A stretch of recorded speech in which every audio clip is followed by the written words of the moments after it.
intense. My name is David Erickson. I head the Community Development Department here at the Federal Reserve Bank of New York, and I am super excited that you're all here.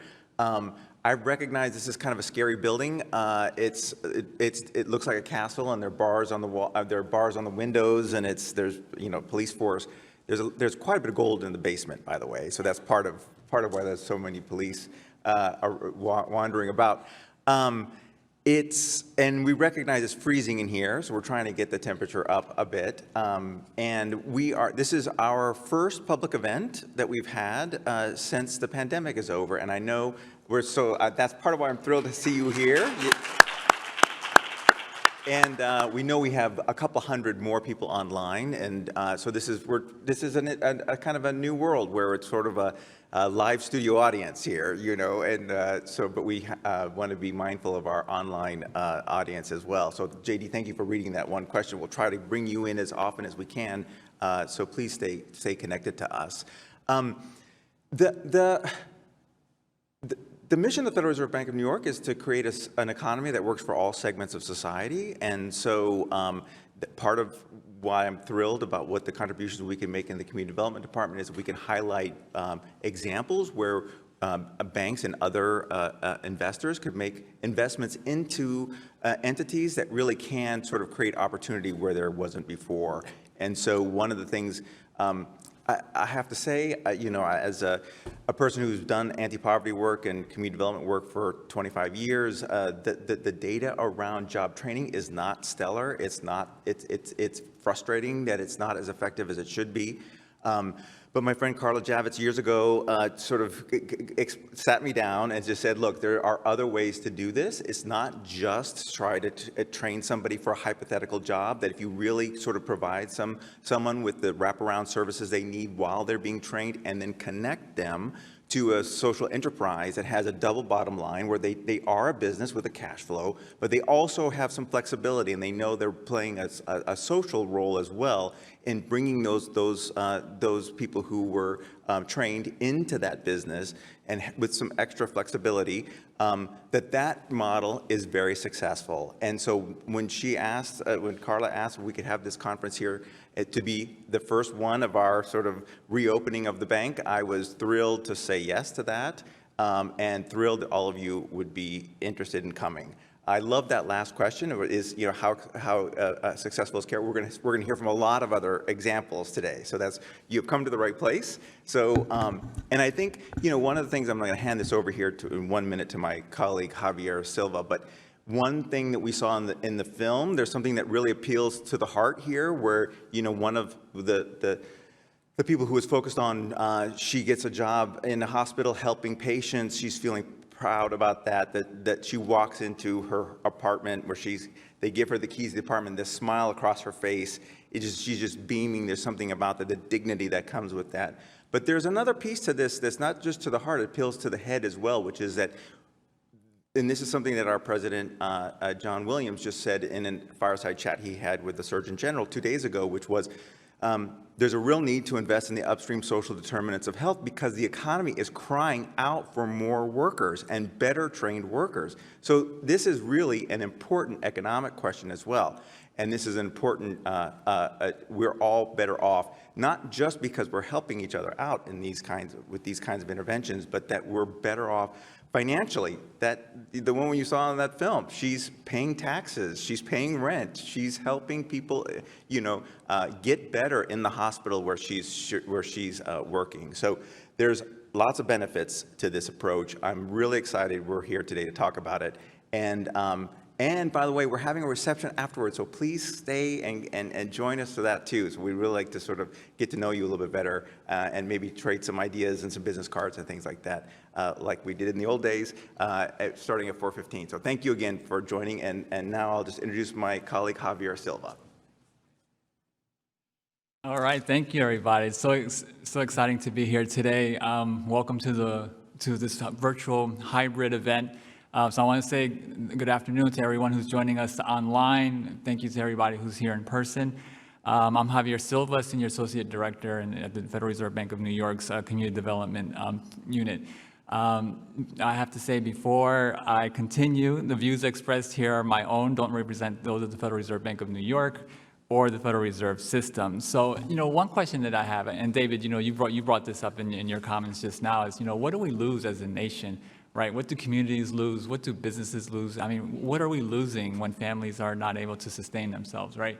And I always like to flip that question on its head and ask, what do we gain? And we gain a lot through this effort, through this work that we're doing. And I like the direction over the last couple of years where these social enterprises have really taken root, because I think in the past, and David, you mentioned this earlier this week, that in the past, doing the job training and then just letting people loose to fend on their own, that's tough. That's really hard if you don't have the wraparound services assisting you to get to the next level. And so bearing that in mind, it takes a lot of work to do this work, and we want to do our part. A few years ago, the Federal Reserve Bank of New York participated with the Federal Reserve System to work on investing in America's workforce. And that was a multi-year project, which brought together workforce development research and resources and thinking around workforce development. It was 3 volumes. I mean, it's pretty thick, and it took a lot of time from a lot of resources to put that together. But I did want to mention that as well. And then also, as I think about how we retooled how community development thinks about our work, we're focused on 3 themes: climate change and adaptation, household financial stability, and health, and looking at the social determinants of health. And if you kind of think about those 3 themes, the workforce component is really important. I'll give you an example. On climate resiliency and adaptation, in Puerto Rico, just looking at solar installations, right, to become resilient, and down on the island, you have about 2,000 installers there, but the island needs about 19,000 workers to get to scale. And so bringing everyone into the workforce is incredibly important to meet those goals. And that's just kind of a snapshot. You think of here in New York City with local law 97 that's coming online, there's just a huge demand for a trained workforce, and we need to bring everyone together to meet those goals. And these are just kind of smaller examples of where this work can go. So with that, I want to thank you all for joining us. A few housekeeping things. Restrooms are out through the hallway back there. There's a coat check. You can get on Wi-Fi. There's instructions on how to get onto the Wi-Fi. No food or drink in the auditorium. And with that, Maria Kim, President and CEO of REDF, please. Thank you. Thank you, Javier. Good afternoon, everybody. My name is Maria Kim. I have the honor to serve as President and CEO of REDF. And I'm the last one on the train to welcome you to Expanding Opportunity, Investing in Employment Social Enterprise. So there's probably some of you out there that are like, when you heard or read the words employment social enterprise, you kind of cocked your head to the side and you were like, what exactly are they talking about? And that's okay if that's you, because that's what we're going to unpack and unfold over the course of this afternoon.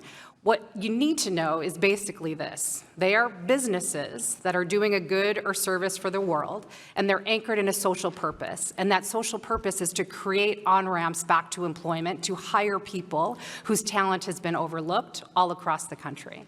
And their talent may have been overlooked because of a variety of employment barriers. Think perhaps people who've been impacted by the justice system, people who've experienced homelessness, people who've experienced generational poverty, maybe young people who are disconnected from school, disconnected from work, maybe refugees coming to this country in search of hope, maybe people who are survivors of domestic violence or survivors of human trafficking. And the thing about these barriers is that they're not discrete. They're not like one and done, like you check it off and it's like boom, boom, we're all good. They're often competing and compounding, and they stack up on top of each other to make the entry back to employment super tough. And so that's why these employment social enterprises exist. They exist to both be like the triage, I suppose, so some of the community and the supportive services that you saw in the film earlier today, the triage to help address the acute challenges of poverty and unemployment, and also kind of the trampoline, like the place where you can build your skills, build your chops, build your resume, be employed, increase your marketability, and ultimately be on a pathway towards economic mobility. And the thing about it is they're all over the place if you just open your eyes and look around and consciously consume from them. In fact, in New York, I'll highlight a few in case these generate some ideas. You've got Center for Employment Opportunities and the Doe Fund. So CEO and the Doe Fund, they both work with people coming out of incarceration, people impacted by the justice system, people experiencing homelessness, to clean and keep safe and vibrant our retail corridors, business corridors, our communities, and our highways. You've got Knowledge House and Hope Works. These are two organizations that work with young people disconnected from school and help them to build skills and attach to rising careers in tech. You've got Sweet Generation. This is an artisan bakery, and I think we're going to be able to taste their goodies later this afternoon, at least for the folks that are in-house today. And Grayston Bakery, who actually sums up the kind of thesis of employment social enterprise in their own advertising. They say something like, we don't hire people to bake brownies. We bake brownies to hire people. So effectively, they're reminding us that their business is merely a means to a mission, and the mission is to reconnect overlooked talent back to the power of work. Last model I'll share in New York is Conbody. Here's an organization that is a fitness business, and the method for their fitness business was developed by their founder while he was in solitary confinement in prison. And all the staff that teach his method to lots of rising athletes in New York and beyond are all formerly incarcerated themselves. So that's the notion of employment social enterprise, a business that uses its business as a means to this larger mission. And today we're going to start wide and kind of go down, down, down and deeper to deepen your understanding about this notion. We'll start high up with Chet Hewitt, a fierce leader in this space, the CEO of Sierra Health Foundation, a foundation that gets the intersection of health, racial equity, and racial justice. Chet will be followed by Maurice Jones and Charles Phillips of 110 and Recognize, respectively, former president of Oracle. And the two of them will share their journey to help advance 1 million Black Americans over the next 10 years through the initiative called 110. Then we're going to nerd out a little bit on finance. We're going to talk to Bank of America. We'll talk to our own impact investing fund. And we'll explore ways in which we can unlock creative sources of capital for entrepreneurs who want to scale. And we'll rest on one very powerful social enterprise in Chicago. It's called Sweet Beginnings. We'll be joined by them and LISC, and they'll share the story of their business, the business of Sweet Beginnings, and also kind of the role of love in their own work as well. I'll say that if you're passionate like we are about building an economy that works for everyone, this agenda was kind of tailor-made for you. My only ask of you all and of you out in the interwebs, wherever you might be, is to lean in. Don't zoom out. This one is a conversation where I want you to lean in. I want you to lean in hard because we're on the, hopefully, other side of this thing, of these multiple pandemics that have occupied our hearts, minds, and bodies for the last 2 years. And frankly, we only have one shot. We only have one shot to kind of build the economy that we want, the world that we want. We have to actively resist the temptation to go back to normal. We have to actively lean in to creating a new next. Got to do it. And I'm really excited that the person that will help us set the tone for that first up is Chet Hewitt. And so I do his incredible credentials justice. Allow me to read directly from his bio. Chet P. Hewitt is president and CEO of the Sierra Health Foundation and the Center at Sierra Health Foundation.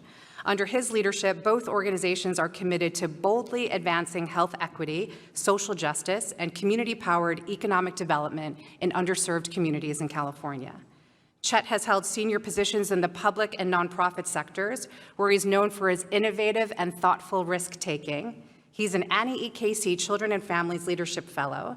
He serves on several boards, including REDF, Resources Legacy Fund, Public Policy Institute of California, and Advance Peace.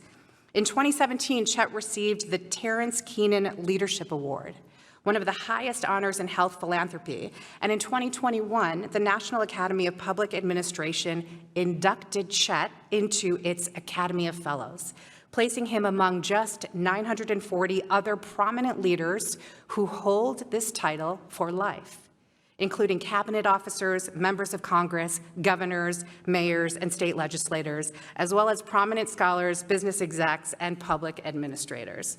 Here's to creating a new day. Ladies and gentlemen, join me in welcoming Chet Hewitt.